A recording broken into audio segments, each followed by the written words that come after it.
नमस्कार दोस्तों, मैं विनय कुमार साल्वी सिलेक्शन वाले यूट्यूब चैनल पर आपका एक बार फिर से स्वागत करता हूं। जैसा कि हम अभी कंपटीशन एग्जाम की तैयारी कर रहे हैं, इस तैयारी के अंतर्गत मैं आपको मैथ्स पढ़ा रहा हूं। इसी मैथ सीरीज के अंतर्गत हमने हमारा एवरेज वाला सेक्शन समाप्त कर लिया है और आज मैं आपके लिए एक नया चैप्टर जिसे हम मिक्सचर और एलिगेशन या मिश्रण या पृथक्करण के नाम से जानते हैं, इसके कुछ सवाल लेके आया हूं। दोस्तों, बहुत ज़्यादा बड़ा चैप्टर नहीं है, हम इसको आज एक ही वीडियो में समाप्त कर देंगे और इसके बाद नया वीडियो लेके आएंगे आपके किसी और सेक्शन से। आज का ये वीडियो स्टार्ट करने से पहले मैं आपको एक बात बता देना चाहता हूं कि यदि आपने हमारे YouTube चैनल को सब्सक्राइब नहीं किया हो तो जल्दी से जल्दी सब्सक्राइब कर लीजिए तथा साथ ही बेल आइकन को ऑन कर दीजिए ताकि हमारे आने वाले वीडियोस के नोटिफिकेशन आपको टाइम टू टाइम मिलते रहें।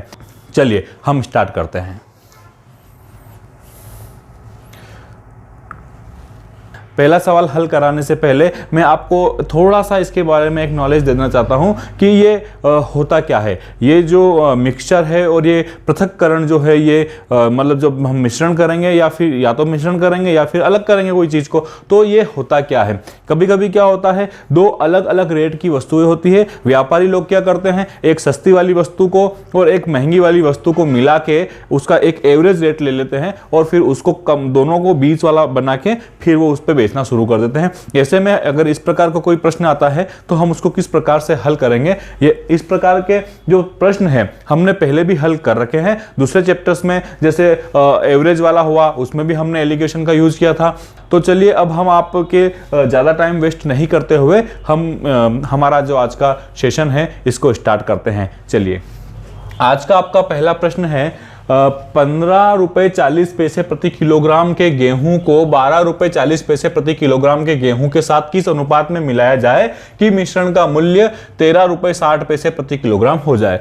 दोस्तों, बहुत ही बेसिक सा सवाल है। क्या दिया है, दो प्रकार के गेहूं हैं। क्योंकि ये हमारा बेसिक क्लास ही है इसलिए मैं आपको बिल्कुल बेसिक से धीरे धीरे पढ़ा रहा हूं। चलिए,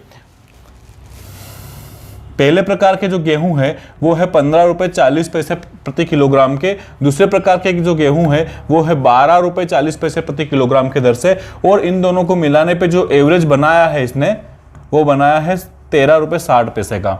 अब हमको रेशो चाहिए, तो रेशो चाहिए, हम इसे क्या करते हैं, क्रॉस में माइनस कर देते हैं। मैं जब 15 में से 13 माइनस करता हूं, मतलब 15.4 में से 13.6 मुझे माइनस करने हैं। मैं एक काम करता हूं, मुझे यहां से थोड़ा अनकंफर्टेबल फील हो रहा है तो मैं ऐसा करता हूं कि मैं इस 60 को पूरा कर लेता हूं, एक बना लेता हूं। मैं इसमें अगर 40 जोड़ दूंगा, 40 पैसे जोड़ दूंगा तो मुझे इसमें भी 40 पैसे जोड़ने पड़ेंगे। तो मैं इसमें 40 पैसे जोड़ के पूरा इसको 14 रुपया बना देता हूं। अगर मैं इसमें 40 पैसे जोड़ूंगा तो ये 15 रुपये 80 पैसे हो जाएगा। मतलब मुझे 15 रुपये 80 पैसे में से 14 रुपये घटाने हैं। मतलब कितना बचेगा, 1 रुपया 80 पैसा। अब मुझे क्या करना है, 13 रुपये 60 पैसे में से ये माइनस करना है। इसको माइनस करने के लिए मैं एक काम कर देता हूं, पहले मैं इसको 12 ही कर लेता हूं। अगर मुझे इसमें 40 पैसे घटाने हैं, यदि मुझे इसमें से 40 पैसे घटाने तो इसमें से भी घटाने पड़ेंगे। तो 13 रुपये 20 पैसे में से मुझे क्या माइनस करना है, 12 रुपये बस। तो क्या हो जाएगा, ये 1 रुपया 20 पैसा। पॉइंट से पॉइंट कैंसिल हो जाएगा और ये कट जाएगा 60 से 2 बार, 60 से 2 बार और ये 60 से 3 बार। मतलब उसने जो गेहूं मिलाए हैं वो इस अनुपात में मिलाए हैं, 2:3 के अनुपात में उसने मिलाए हैं। बी वाला ऑप्शन ही आपका सही उत्तर है। उम्मीद करता हूं प्रश्न आपके समझ में आ गया होगा। इस प्रकार के प्रश्न हम पहले भी कर चुके हैं, इसलिए इस प्रकार के प्रश्न में आपको ज्यादा समस्या नहीं आने वाली है। इसीलिए मैं आज आपके लिए कुछ चुनिंदा प्रश्न ही लेके आया हूं और आज हम इस टॉपिक को भी फिनिश कर देंगे। चलिए, अब हम अगले प्रश्न की ओर बढ़ जाते हैं। हमारा अगला प्रश्न है, एक दुकानदार को 32 रुपये प्रति किलोग्राम के चावल 42 रुपये प्रति किलोग्राम के चावल के साथ किस अनुपात में मिलाया जाए कि मिश्रण का मूल्य 35 रुपये प्रति किलोग्राम हो जाए। तो क्या था, पहला मूल्य था 32 रुपये, दूसरा मूल्य था 42 रुपये। मिश्रण का मूल्य कितना हो गया है, 35 रुपये। माइनस कर देना है, 35 में से 32 माइनस करूंगा तो आएगा 3 और 42 में से 35 माइनस करूंगा तो आएगा 7। 7:3 हमारा सही उत्तर है। उम्मीद करता हूं प्रश्न को समझाने की जरूरत नहीं है। अब हम अगले प्रश्न की ओर बढ़ जाते हैं।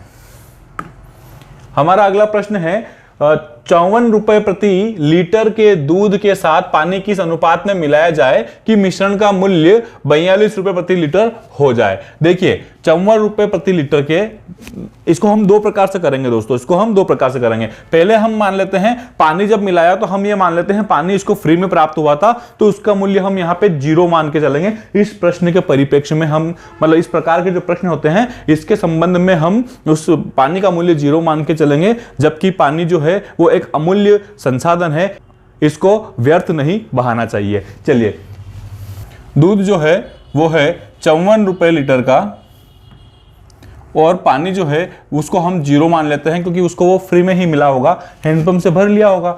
चलिए अब हम ले लेते हैं अगला, एवरेज में कितना बना 42, हम माइनस कर लेते हैं। हम इसको ऐसे माइनस करेंगे, 54 में से मैं 42 माइनस करूंगा तो आएगा 12 और इधर से पूरा 42 आ जाएगा। अब हम इसका रेशो निकाल लेते हैं, किससे घट रहा है 6 से, 6 7 42 और 6 दूना 12, मतलब 7:2 आपका सही उत्तर है। डी वाला ऑप्शन ही करेक्ट उत्तर है। अब हम इसको एक प्रकार से और करते हैं, जब भी इस प्रकार से आ जाए कि पानी मिलाना है, जब भी इस प्रकार से आ जाए कि पानी मिलाना है तो वो तो मूल्य वैसे 0 होने ही वाला है, तो हम क्या करेंगे, जितना उसका एवरेज हो गया है एक रेशो तो वही हो जाएगा, क्योंकि दूध का जो मूल्य है वो हम इसमें 0 मान के चलते हैं, तो जितना उसने एवरेज लिया है वही आपके वास्तविक दूध की कीमत है। उसमें जितना दूध है, पानी में जितना दूध है उसकी कीमत जो एवरेज है वही है। तो हम क्या करते हैं, पहला जो रेशो रहेगा वो हमारा क्या रहेगा 42, और इसमें हम क्या करेंगे 54 में से 42 को माइनस करके लिख देंगे, 54 में से 42 को माइनस करके लिख देंगे, 54 में से 42 को माइनस करके लिख देंगे। हम इतना करते हैं, क्या आता है 42:, ये माइनस करेंगे आ जाएगा वापिस से 12, तो रेशो वही आ जाएगा 7:2। आप चाहे तो इस प्रकार से करें, आप चाहे तो इस प्रकार से करें, कोई फर्क नहीं पड़ने वाला है, दोनों में टाइम तो सेम ही लगने वाला है। वो आप आगे आपकी इच्छा है कि आप कौन सी विधि को प्रिफर करते हैं। हम अब अगले प्रश्न की ओर बढ़ते हैं। हमारा अगला प्रश्न है, 30% सांद्रता वाले एल्कोहल को 50% सांद्रता वाले एल्कोहल में किस अनुपात में मिलाया जाए कि 35% सांद्रता वाला एल्कोहल प्राप्त हो। देखिए दोस्तों, 30% सांद्रता है और दूसरे में 50% सांद्रता है। एवरेज में हमें कितनी चाहिए, 35% चाहिए। माइनस कर देते हैं, 5 आ जाएगा, माइनस करने पे 15 आ जाएगा, काटने पे 3:1, 3:1, मतलब बी वाला ऑप्शन ही आपका सही उत्तर है। उम्मीद करता हूं प्रश्न आप साथ के साथ समझते जा रहे होंगे। यदि आपको किसी प्रश्न को हल करने में कोई समस्या है तो आप कमेंट बॉक्स में कमेंट कर सकते हैं। चलिए अब हम अगले प्रश्न की ओर बढ़ते हैं।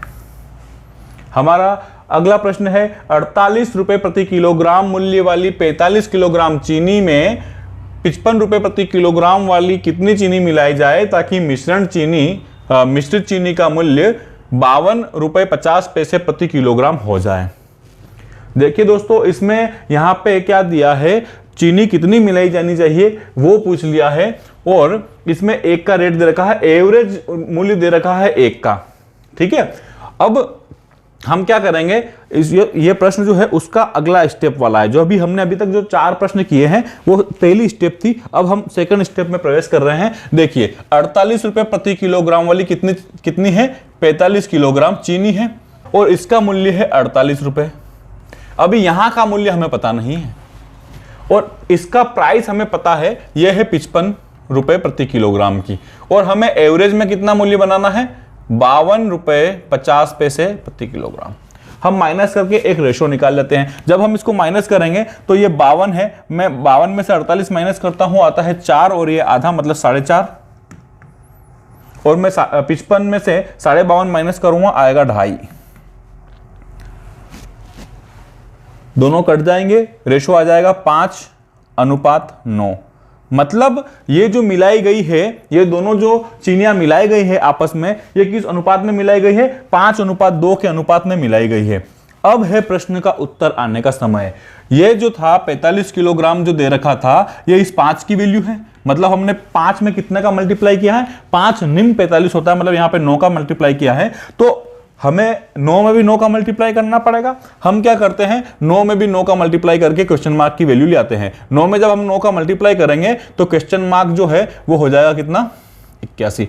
मतलब डी वाला जो ऑप्शन है यही आपका सही उत्तर है। उम्मीद करता हूं प्रश्न समझ में आ गया होगा। यदि नहीं समझ में आया है तो मैं एक बार फिर से समझा देता हूं। हमने इतना तो पहले कर रखा है, ये जो अनुपात है ये तो हमने पहले निकालना सीख लिया है। अब हमें बस ये सीखना है कि ये कैसे आया है। तो एक चीनी की जो टोटल क्वांटिटी है वो यहाँ दे रखी थी, वो कितनी थी 45। 45 जो है वो हमारी यूनिट में, हमारे रेशो में कितना है 5 है, तो 9 कितना होगा बस हमें ये निकालना है। देखिए हमने 45 लाने के लिए हमने 5 में 9 का मल्टीप्लाई किया था, इसलिए इसकी वैल्यू लाने के लिए हमें 9 में भी 9 का मल्टीप्लाई करना पड़ेगा, इसलिए हमने 9 का मल्टीप्लाई कर दिया और ये आ गया 81। उम्मीद करता हूं प्रश्न समझ में आ गया होगा। अब हम अगले प्रश्न की ओर बढ़ जाते हैं।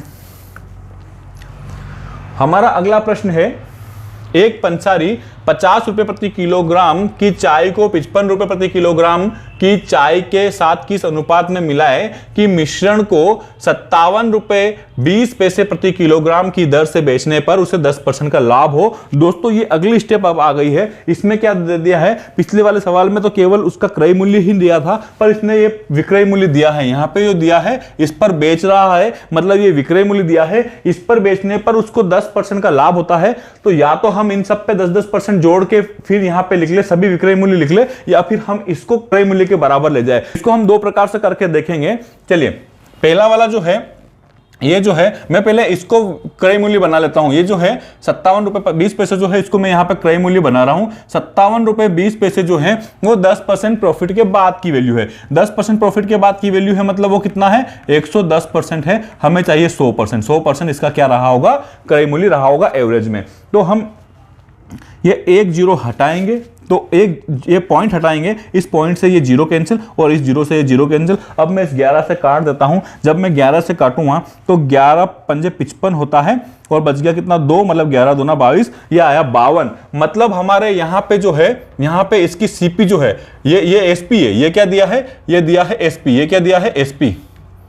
और इसकी सीपी निकालने के लिए हम क्या करेंगे, सीपी निकालने के लिए हम क्या करेंगे, अपने इसमें 110 का भाग देके 100 का गुणा कर देंगे, तो हमारे कितने आ जाएगी 52। मतलब वो जो इसके पहले वाला प्रश्न था उसमें डायरेक्ट सीपी दे रखी थी और इसमें एसपी दे रखी थी, इसलिए हमने उसको सीपी में कन्वर्ट कर लिया है। अब हम प्रश्न को हल करते हैं। एक की सीपी है 50, दूसरे की सीपी है 55 और एवरेज में सीपी है 52। माइनस कर लेते हैं, ये आएगा 2, ये आएगा 3, मतलब 3:2 के अनुपात में इनको मिलाना चाहिए। ए वाला ऑप्शन ही सही उत्तर है। अब हम इसको दूसरे प्रकार से करेंगे। दूसरे प्रकार से करने का कारण यह है क्योंकि क्लियर होंगे फंडे तभी गड़ेंगे झंडे। हमको झंडे गाड़ने हैं, इसलिए हमको सभी तरीके सीखने पड़ेंगे। परीक्षा में हम किसी भी जो हमको समझ में आ जाए उसी तरीके से वहीं पे कर डालेंगे। चलिए, हमारा यहां पे हमने क्या किया था, इस एसपी को सीपी में चेंज किया था। इस बार हम क्या करेंगे, इन दोनों को एसपी पे कन्वर्ट करेंगे। इन दोनों को एसपी में कन्वर्ट करेंगे। 10% लाभ का मतलब 50 को कितने में बचेगा, 10% लाभ कितना हो जाएगा 5 रुपए, मतलब 50 को ये बचेगा 55 में। अब इसका एसपी लिख रहे हैं हम यहाँ पे, और 55 को कितने बचेगा 5.5 लाभ में, मतलब 60 रुपए 50 पैसे में। इसमें जोड़ दिया हमने 60 रुपए 50 पैसे, मतलब 55 में जब हम 5 रुपए 50 पैसे जोड़ेंगे तो कितना आएगा 60 रुपए 50 पैसे। और एसपी अब बीच में, क्योंकि हमने ये दोनों एसपी लिखा है तो यहाँ पे भी हम बीच में क्या करेंगे, एसपी लिखेंगे। अब हम माइनस कर लेते हैं। अब जब हम माइनस करेंगे तो ये क्या आएगा, देखिए 57 में से 55 गए 2.2 और यहाँ पे क्या आएगा, यहाँ पे मैं माइनस करता हूं। मैं एक काम करता हूं, इसमें से मैं 20 पैसे माइनस कर लेता हूं। 57 रह जाएगा, यहाँ पे 20 पैसे माइनस करूंगा तो 60 रुपए 30 पैसे रह जाएगा। मतलब 60 रुपए 30 पैसे में से मुझे 57 माइनस करने हैं, मतलब 3 रुपए 30 पैसे।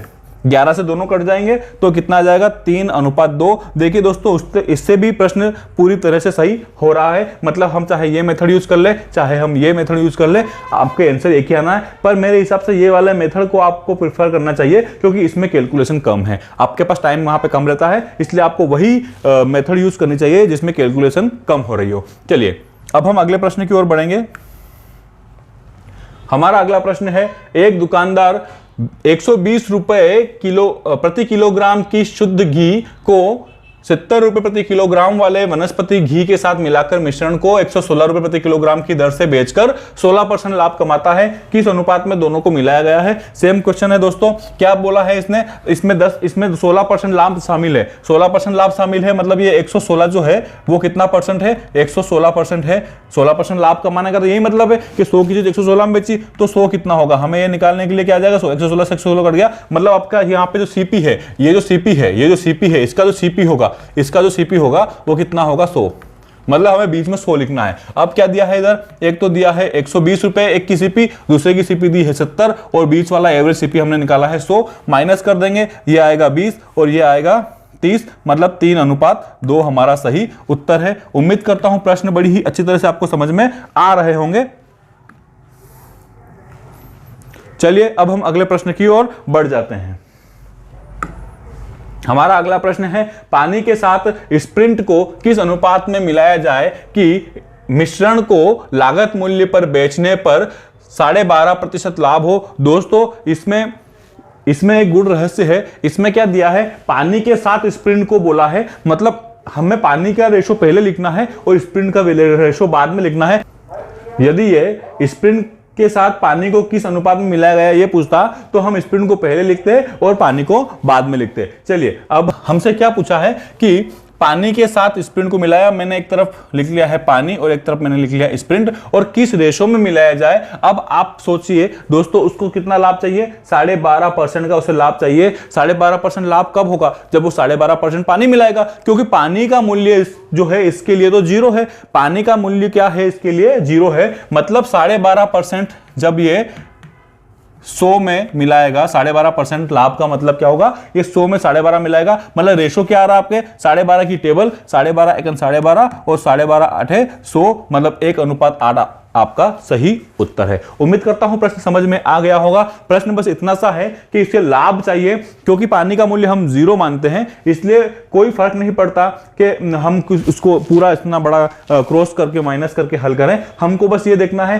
पानी, उसको लाभ कितना हो रहा है। जितना लाभ हो रहा है उतना ही उसमें पानी है, जितना लाभ हो रहा है उतना ही उसमें पानी है। तो हमने पानी लिख लिया 12.5 और पूरा 100% होता है अपने आप में, इसलिए मैंने स्प्रिंट लिख लिया 100%। तो क्या हो गया रेशो इसमें? मतलब हर 8 लीटर में मुझे 1 लीटर पानी मिलाना पड़ेगा, तब जाके मुझे 12.5% लाभ होगा, यदि मैं उसको क्रय मूल्य पर ही बेचूं तो। ये इस प्रश्न का सार है। अब हम अगले प्रश्न की ओर बढ़ जाते हैं। आपका अगला सवाल है, एक कनस्तर शराब से भरा था, इसमें से 8 लीटर शराब निकालकर खाली बचे भाग में 8 लीटर पानी भर दिया गया। यह प्रक्रिया 3 बार और दोहराई गई। अंत में प्राप्त घोल में शराब तथा पानी का अनुपात 16:65 रह गया। प्रारंभ में कनस्तर में कितनी शराब थी? दोस्तों बहुत ही शानदार सवाल है, बहुत ही प्यारा सवाल है। आप चाहे किसी भी कोचिंग संस्थान पे चले जाना या किसी भी यूट्यूब चैनल पे चले जाना, इससे पहले की कोई ट्रिक नहीं बताई गई होगी। इससे पहले आपको एक्स से इसको सोल्व करवाना बताया गया होगा, लेकिन मैं आज आपके लिए इसकी भी एक यूनिक ट्रिक लेके आया हूं। चलिए हम देखते हैं कि इसकी यूनिक ट्रिक क्या है। दोस्तों कहने का यह मतलब है, यह प्रक्रिया कितनी बार दोहराई गई है? 3 बार। 3 बार और दोहराई गई है। 3 बार और दोहराई गई का मतलब 1 बार तो पहले हो गई थी, 3 बार और मतलब टोटल 4 बार। 3 बार और का मतलब क्या हो गया? 3 और 1 कितना हो गया? ये बराबर 4 बार। बराबर क्या है ये? 4 बार। मतलब 8 लीटर निकालता गया और वो पानी डालता गया, फिर निकाला, फिर डाला, फिर निकाला, फिर डाला, ऐसे करके 4 बार पूरी प्रक्रिया करने के बाद अब उसमें रेशो क्या हो रहा है? 16:65 हो रहा है। तो प्रारंभ में शराब कितनी थी, हमें बस ये निकालना है। दोस्तों जब भी ऐसा आता है 4 या 3, इसका मतलब ये है कि ये जो दिया गया रेशो है, ये इसकी किसी न किसी की पावर, जो पहला वाला जो रेशो है वो किसी न किसी की पावर 4 है, और बाद वाला रेशो जो है उसमें से पहले वाला रेशो अगर मैं प्लस कर दूं तो वो भी किसी न किसी की पावर 4 होगी। तो हम इसको इस प्रकार से लिख सकते हैं, समझने के लिए हम लिख सकते हैं ऐसे कि अगर ये 16 है, मान लो उसमें 16 शराब है, 16 शराब है और 65 पानी है, 65 पानी है, तो टोटल जो मात्रा है वो कितनी हो गई? 16 + 65 करूंगा तो कितना हो गया, टोटल हो जाएगा 81 लीटर। मान लेते हैं 81 लीटर में हम इसको ले लेते हैं, हालांकि लीटर में नहीं हो सकता क्योंकि ये तो रेशो की एक यूनिट है बस, ठीक है ना। तो 81 यूनिट इसमें टोटल क्वांटिटी है। अब हम ये देखेंगे पहला वाला मतलब पानी कितना, 81 में से पानी कितना है, 4 है, तो मतलब टोटल पानी जो है वो कितना है, पानी नहीं शराब, शराब कितना है 81 में से 16 है। अब हम देखेंगे कि 16 किसकी पावर 4 है। 16 जो है वो 2 की पावर 4 है, वो क्या है 2 की पावर 4 है, और 81 जो है वो 3 की पावर 4 है। दोस्तों 16 क्या है, 2 की पावर 4 है, 81 3 की पावर 4 है। जहां पे यहाँ पे 4 बार हुआ है तो हमें अब कुछ नहीं करना है। जो बटे में आपकी संख्या आ रही है, जो बटे में संख्या आ रही है, आपका इसमें दिए गए में आप बटे की संख्या का मल्टीप्लाई कर दो, आपका आंसर हमेशा आएगा। मतलब क्या है, 4 से 4 कटने वाला है, इस 4 से 4 कटने वाला है, मैं क्लियर कर देता हूं, और इस 4 से, इस वाले 4 से ये वाला जो 4 है, मतलब आप इसको ऐसे भी लिख सकते हैं, इससे भी ऐसे भी लिख सकते हैं, 2/3 की पावर 4 ऐसे लिख सकते हैं आप इसको। तो इस वाले 4 से, इस वाले 4 से ये वाला 4 जो है वो कैंसिल हो जाएगा, इस वाले 4 से वो वाला 4 क्या हो गया, कैंसिल हो गया। अब जब ये कैंसिल हो गया है तो अपने पास क्या बचा है, 2/3। आपको बस ये देखना है कि यहाँ 2/3 है, तो हम क्या करेंगे, इस 8 में 3 का मल्टीप्लाई कर देंगे, इस 8 में 3 का मल्टीप्लाई करके अपना आंसर ले आएंगे। मतलब 24 लीटर पूर्व में क्या थी, शराब थी। उम्मीद करता हूं प्रश्न की ट्रिक आपको समझ में आ गई होगी। यदि नहीं समझ में आई है दोस्तों, ये ट्रिक है, ये कॉन्सेप्ट नहीं है, ये क्या है, ट्रिक है। यदि आपको कॉन्सेप्ट समझना है तो सवाल को करने में थोड़ा टाइम लग जाएगा, इतनी जगह भी यहां नहीं है क्योंकि यहां पे बोर्ड पे थोड़े हमें बड़े लिखने पड़ते हैं। तो यदि मैं इसको x मान के या कोई भी वेरिएबल मान के करूंगा तो सवाल थोड़ा बड़ा हो जाएगा, टाइम ज्यादा लगेगा। इसलिए आपको बस ये ट्रिक याद करनी है। हर इस प्रकार के हर सवाल में ये वाली ट्रिक लागू होगी। जहां पे भी ऐसा आता है कि एक बार उसमें से 8 लीटर या 10 लीटर या जो भी निकाला गया और कितनी बार वो दोहराई गई, उसके बाद रेशो जो बच गया है वो दे रखा होगा। जब भी इस प्रकार का प्रश्न आएगा हर जगह ये वाली ट्रिक जरूर काम करेगी, आप देख लेना। चलिए अब हम अगले प्रश्न की ओर बढ़ जाते हैं। हमारा अगला प्रश्न है, एक व्यक्ति के पास 1 लाख रुपए थे, वह इसमें से कुछ धन को 9% वार्षिक दर पर तथा शेष धन को 10% वार्षिक दर से साधारण ब्याज पर देता है। यदि इनसे उसकी कुल वार्षिक आय रुपए 9,400 हो तो 10% की दर पर उसने कितना धन उधार दिया था। दोस्तों यहां पे इसको कितना रिटर्न मिल रहा है, 9,400 का रिटर्न मिल रहा है। किस पे मिल रहा है, 1 लाख रुपए पे। हम पहले जो, क्योंकि यहां पे परसेंटेज में वैल्यू दे रखी है तो हम इसको भी परसेंटेज में चेंज कर लेते हैं। हम 1 लाख का ये कितना परसेंट है वो कैलकुलेट करते हैं। मतलब 9,400 जो है वो 1 लाख का कितना परसेंट है। वैसे तो आप देख के ही इसका आंसर दे सकते हैं, पर ये मैं उन बच्चों के लिए लिख रहा हूं जिनको परसेंटेज कैलकुलेट नहीं करना आ रहा है अभी भी। तो देखिए क्या होगा, 4 जीरो से हम क्या करेंगे, ये 4 जीरो पूरी की पूरी काट देंगे। क्योंकि यहां पे 1 लाख था, मैंने 10,000 लिख देते, 1 जीरो अभी बची है। मतलब एक जब मैं इस जीरो का इफेक्ट डालूंगा इस पे तो ये हो जाएगा 9.4। मतलब 9.4 जो है वो परसेंटेज हमारा एवरेज में बनाया है। अब हम देखेंगे कि कुछ धन को इसने 9% पे दिया है और कुछ धन को इसने 10% पे दिया है, और एवरेज में हमारा कितना रेशो बना है, 9.4 का। हम माइनस कर देते हैं तो ये बचेगा इधर 0.4, इधर से माइनस करेंगे तो आएगा 0.6, 3 दूना मतलब 2 तिया 6 और 2 दूना 4, मतलब 3:2 के रेशो में उसने मिलाया था। अब इसने क्या पूछा है, 10% की दर से कितना उसने धन दिया है। मतलब ये 2 की वैल्यू उसने पूछी है। क्या पूछा है, 2 की वैल्यू पूछी है। 1 लाख जो है टोटल धन उसके पास कितना था, 1 लाख था टोटल धन उसके पास कितना था, 1 लाख रुपए का उसके पास टोटल धन था, और उस धन की वैल्यू कितनी है, 5, और हमें निकालने किसकी है, 2 की वैल्यू। मैं 5 से इसमें डिवाइड कर देता हूं, 5 दूना 10, मतलब ये हो जाएगा 20,000, और 20,000 दूना 40,000 हमारा सही उत्तर है। बी वाला ऑप्शन ही सही उत्तर है। उम्मीद करता हूं प्रश्न बड़ी ही अच्छी तरह से आप समझ रहे होंगे। अब हम अगले प्रश्न की ओर बढ़ जाते हैं। दोस्तों आपका अगला प्रश्न है, राधा 180 रुपए प्रति किलोग्राम की चाय को 200 रुपए प्रति किलोग्राम की चाय के साथ 5:3 के अनुपात में मिलाकर बने मिश्रण को 210 रुपए प्रति किलोग्राम के भाव से बेचती है, तो उसका लाभ प्रतिशत कितना है। अब हम क्या करते हैं, यहां करते हैं, अगर ये 5 रुपए प्रति किलो, ये 5 किलोग्राम, हमने मान लिया कि 180 का जो है वो 5 किलोग्राम है और 200 का जो है वो 3 किलोग्राम है। तो क्या होगा, 5 किलोग्राम अगर 180 का है तो ये कितने रुपए हो गए, ये हो गए आपके 900 रुपए। मैंने आपको बताया था कि किसी संख्या में 5 का गुणा करना हो तो उसको आधी करके एक जीरो लगा देते हैं, हमने वैसा ही किया है। और यहाँ पे 3 किलोग्राम जो है वो कितनी है, 200 रुपए वाली, तो ये हो गया 600। कुल क्रय मूल्य कितना हो गया है, कुल आपका क्रय मूल्य हो गया 1500 रुपए। अब हम विक्रय मूल्य की कैलकुलेशन करते हैं। विक्रय मूल्य क्या है, इसने कितना बेचा है, 210। 210 में बेचा है 8 किलोग्राम है, हम 8 का मल्टीप्लाई कर लेते हैं, 8 से 0, 8 1 8 और 8 दूना 16। यहाँ पे क्या हो जाएगा, 1680 आपके एसपी है और ये सीपी है। हमने क्रय मूल्य, विक्रय मूल्य, लाभ हानि वाले सवाल कर रखे हैं। अब आपके लिए कोई बड़ा भारी प्रश्न नहीं है। प्रश्न बस इतना है कि किसी वस्तु को 1500 रुपए में खरीद कर 1680 में बेच दिया गया तो लाभ प्रतिशत ज्ञात कीजिए। देखिए हमने क्या किया, 1680 में से 1500 माइनस कर दिया, 1680 में से 1500 माइनस कर दिया तो कितना आएगा, 180। और 180 जो है वो कितने पे लाभ कमाया गया है, 1500 पे, क्योंकि मैंने बताया था कि लाभ की जो कैलकुलेशन होती है वो क्रय मूल्य पे की जाती है। अब हम इसमें 100 का मल्टीप्लाई करके परसेंटेज निकालेंगे, यह कट जाएगा। 15 का जब मैं भाग दूंगा तो 15 का 10 बार तो 150 आता है और 30 बचा है 2 बार, मतलब 12। कितना हो गया, सी वाला ऑप्शन ही आपका सही ऑप्शन है, 12%। उम्मीद करता हूं प्रश्न समझ में आ रहा होगा। अब हम अगले प्रश्न की ओर बढ़ेंगे। हमारा अगला प्रश्न है, 2 बर्तनों तथा बी में रखे मिश्रणों, 2 बर्तनों, यहां पे आप करो ए, 2 बर्तनों ए तथा बी में रखे मिश्रणों में दूध और पानी के अनुपात क्रमशः 5:3 है तथा 2:3 है। इन दोनों मिश्रणों को किस अनुपात में मिलाया जाए कि नए मिश्रण में आधा दूध और आधा पानी हो जाए। देखिए दोस्तों क्या दिया है, एक 2 बर्तन है, एक तो ए है एक बी है। इसमें ए में भी क्या है, एक दूध है और पानी है, दूध है और पानी है। इसमें दूध और पानी का रेशो क्या दिया है, 5:3, और इसमें दूध और पानी का रेशो क्या दिया है, 2:3। हम या तो दूध की क्वांटिटी ले लेते हैं या फिर पानी की क्वांटिटी ले लेते हैं।